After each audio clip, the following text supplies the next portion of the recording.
생애 감사해. 나의 매니저. 나는 매니저도 없고 소속사도 없습니다.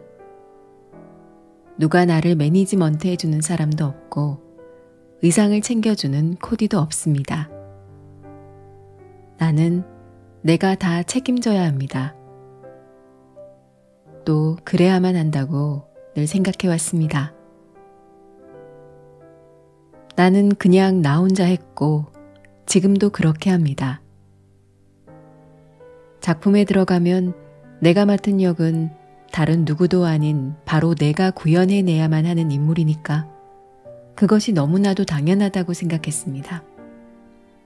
물론 나보다 더 뛰어난 사람이 조언을 해줄 때도 있지만 누가 매번 내 옆에서 길잡이가 되어줄 수는 없습니다. 나는 늘 나만큼 해서 카메라 앞에 나갔습니다.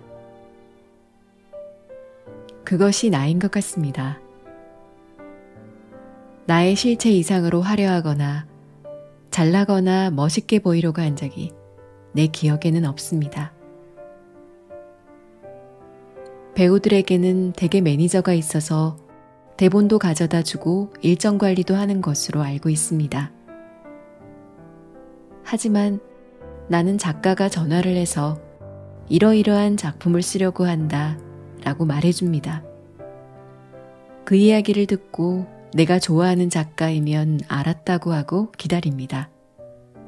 작가들이 이 역은 김혜자가 하면 좋겠다 라고 생각하고 나를 염두에 두고 쓰는 것이기 때문에 대개는 작가를 믿고 그 작품을 합니다.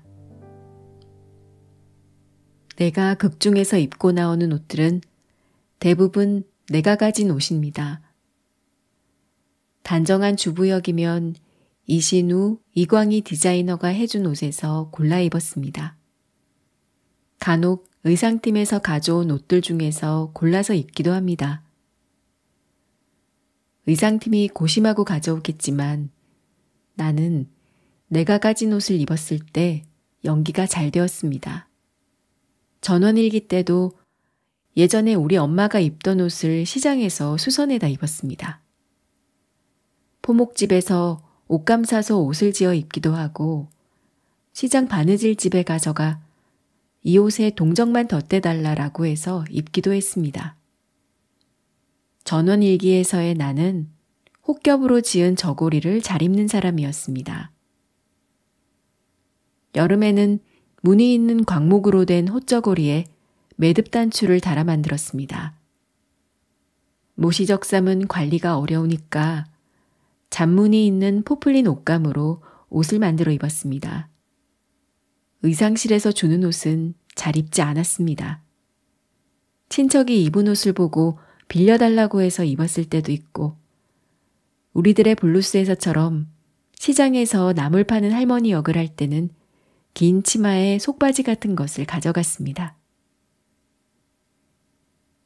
배역을 맡으면 그 사람이 되어야 하는데 옷 입은 것만으로도 그 사람이 어떤 사람인지 알 수 있듯이 의상은 매우 중요합니다. 그래서 내가 생각해서 어떤 옷을 입을지 찾아보고 없으면 의상실 가서 고릅니다. 그렇게 선택하는 것과 의상팀에서 가져다 주는 옷을 그냥 입는 것은 많이 다릅니다. 전원일기 속 내가 맡은 은심은 늙은 할머니가 아니었습니다. 시골 아줌마였습니다. 그 여자도 예쁜 것을 압니다. 시골 아줌마여도 예쁜 것에 대한 감각이 있습니다. 그래서 잔잔하게 꽃무늬 있는 옷감을 골랐고 의상에 무척 신경을 썼습니다. 나는 몸가짐과 입고 있는 옷에서도 은심을 연로한 시어머니 잘 모시고 남편과도 사이가 좋은 고운 여자로 표현하고 싶었습니다. 사람들은 배우를 너무 쉽게 봅니다. 일반인들도 누가 주는 대로 옷을 입지는 않습니다. 본인이 골라서 입습니다. 노점상에서 몸빼바지를 사도 아무거나 사지는 않습니다. 어떤 옷을 고르느냐가 그 사람의 성품을 말해주는 것입니다. 융재질의 천으로 적삼을 해서 만들었습니다. 그것을 잠옷으로 입었습니다.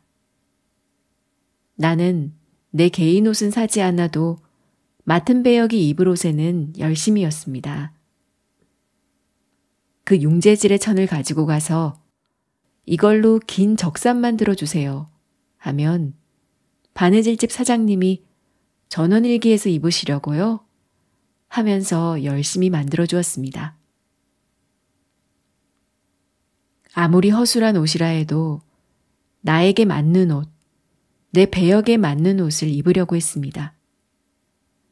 우리들의 블루스 할 때도 의상팀의 도움을 받기도 했지만 전에 내가 입었던 옷, 옷장 안쪽에 보관했던 옷들 다 풀어서 골라서 입었습니다.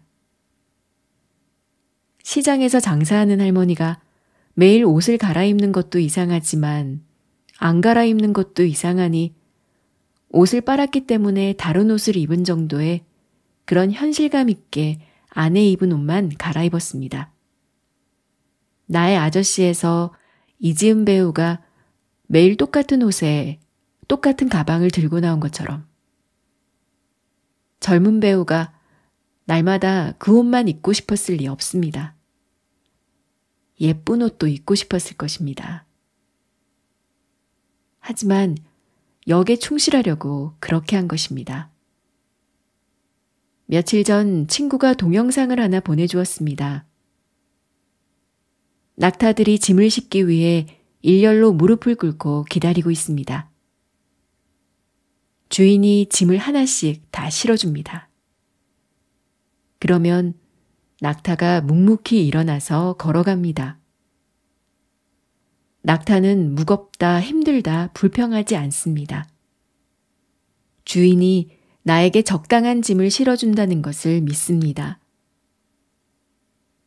나는 신이 나에게 시련을 주실 때도 있지만 나에게 꼭 필요한 것을 주신다고 믿습니다. 간혹 내가 너무 느슨하게 있으면 내 정신을 깨우는 일을 주십니다. 신은 어떻게 이토록 나를 적절하게 매니지먼트 하실까? 나는 연기자로서 매니저가 없지만 내 인생의 매니저인 신이 나와 함께 계십니다.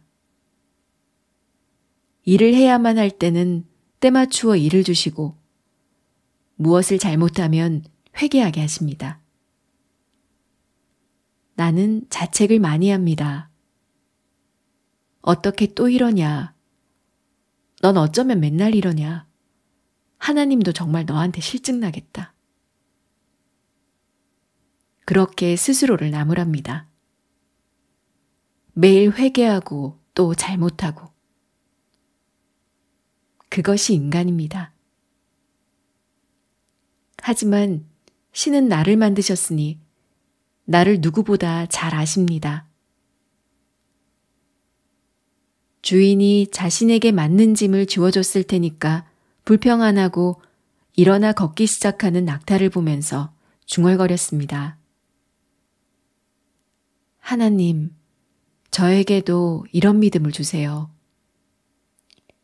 하나님이 저에게 일과 시련을 주시는 거 내가 감당할 수 있으니까 주시는 것이라고. 군소리 안 하고 그렇게 받아들이게 해주세요. 낙타들도 짐이 너무 버거우면 앞으로 가지 못할 것입니다. 하지만 주인은 낙타를 귀하게 여기고 낙타를 너무 잘합니다. 얘는 이만큼만 실어줘야지. 얘는 이만큼의 무게만. 그리고 낙타는 그 마음을 믿습니다. 주인은 낙타를 살피고 너무 힘들지 않은 한에서 낙타가 짐을 지고 갈 수 있게 마음을 써줍니다. 스케줄 관리해줄 매니저도 없고 의상 코디도 없이 나만큼 해서 세상에 나를 보였습니다. 작품을 고를 때도 내가 감당할 수 있는 것, 내가 잘할 수 있을 것 같은 것을 선택했습니다.